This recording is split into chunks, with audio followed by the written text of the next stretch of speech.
ಒಂದು ಇಂಡಸ್ಟ್ರಿ ಅಂತ ಬಂದಾಗ ಆ ಇಂಡಸ್ಟ್ರಿಯಿಂದ ಸಾಲು ಸಾಲು ಸಿನಿಮಾಗಳು ಬರ್ತಾ ಇರಬೇಕು. ಆ್ಯಂಡ್ ಹಾಗಾದರೆ ಮಾತ್ರ ಇಂಡಸ್ಟ್ರಿ ಬೆಳೆಯೋಕ್ಕೆ ಸಾಧ್ಯ, ಮತ್ತದು ನೇಮ್ ವೈಸಿಂದ ಮತ್ತು ಮಾರ್ಕೆಟ್ ವೈಸ್ ಕೂಡ. ಬಟ್ ನಮ್ಮ ಇಂಡಸ್ಟ್ರಿಯಲ್ಲಿ ಅದು ಉಲ್ಟಾ ಆಗ್ತಿದೆ ಅನಿಸುತ್ತೆ ನನಗೆ.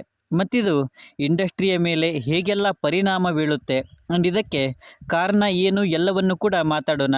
ಅದಕ್ಕೂ ಮುಂಚೆ ಯಾರೆಲ್ಲ ಹೊಸದಾಗಿ ನನ್ನ ಚಾನಲ್ಗೆ ವಿಸಿಟ್ ಕೊಟ್ಟಿದ್ದೀರಾ, ದಯವಿಟ್ಟು ಚಾನಲನ್ನು ಸಬ್ಸ್ಕ್ರೈಬ್ ಮಾಡ್ಕೊಳ್ಳಿ ಆ್ಯಂಡ್ ಪಕ್ಕದಲ್ಲಿರೋ ಗಂಟೆಯನ್ನು ಕೂಡ ಬಾರಿಸಿಬಿಡಿ. ಯಾಕಂದರೆ ಇದೇ ತರಹದ ಮತ್ತಷ್ಟು ಡಿಸ್ಕಷನ್ಸ್ಗೆ ಭೇಟಿ ಆಗ್ತಿರೋಣ. ಆ್ಯಂಡ್ ಈ ವಿಡಿಯೋ ನಿಮಗೆ ಇಷ್ಟ ಆದರೆ ದಯವಿಟ್ಟು ವಿಡಿಯೋಗೆ ಒಂದು ಲೈಕ್ ಕೊಟ್ಟು ವಿಡಿಯೋನ ಕೊನೆವರೆಗೂ ನೋಡಿ. ಪ್ಯಾನ್ ಇಂಡಿಯಾ ಕಾನ್ಸೆಪ್ಟ್ ಬಂದಾಗಿನಿಂದ ಆಬ್ವಿಯಸ್ಲಿ ಸಿನಿಮಾಗಳ ಆ್ಯಂಡ್ ಸ್ಟಾರ್ ನಟರ ಮಾರ್ಕೆಟ್ ಎಕ್ಸ್ಪಾಂಡ್ ಆಗಿರೋದು ನಿಜ.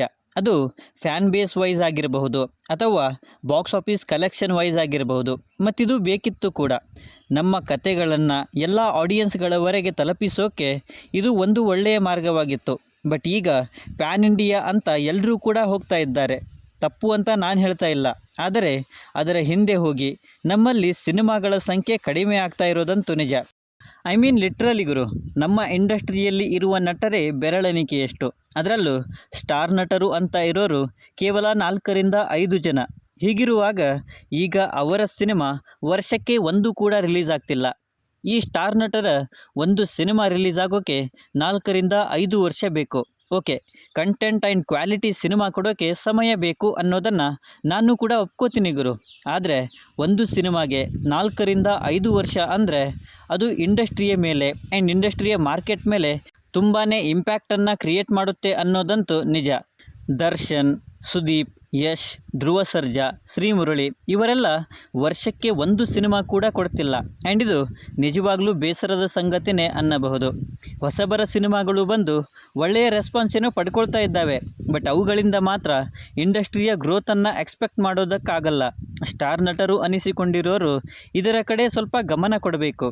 ಮುಂಚೆ ಡಾಕ್ಟರ್ ರಾಜ್ಕುಮಾರ್, ವಿಷ್ಣುವರ್ಧನ್, ಅಂಬರೀಷ್ ಹೀಗೆ ಸ್ಟಾರ್ ನಟರು ವರ್ಷಕ್ಕೆ 3-4 ಸಿನಿಮಾಗಳನ್ನು ಮಾಡ್ತಾಯಿದ್ರು. ಮತ್ತಿದು ಮಾರ್ಕೆಟ್ ವೈಸ್ ಇಂಡಸ್ಟ್ರಿಯ ಗ್ರೋತನ್ನು ಕೂಡ ಮಾಡ್ತಾಯಿತ್ತು.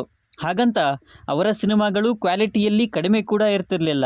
ಆದರೆ ಈಗಿನ ನಟರು ವೈಯಕ್ತಿಕ ಗ್ರೋತ್ ನೋಡ್ತಾ ಇಂಡಸ್ಟ್ರಿಯ ಗ್ರೋತನ್ನೇ ಮರೆತಿದ್ದಾರೆ. ಬಟ್ ಇಂಡಸ್ಟ್ರಿಯ ಮಾರ್ಕೆಟ್ ದೊಡ್ಡದಾಗಿದ್ದರೆ ಮಾತ್ರ ಅವರ ಗ್ರೋತ್ ಆಗುತ್ತೆ ಅನ್ನೋದನ್ನು ಅವರು ಅರಿತುಕೊಳ್ಳಬೇಕು ಗುರು.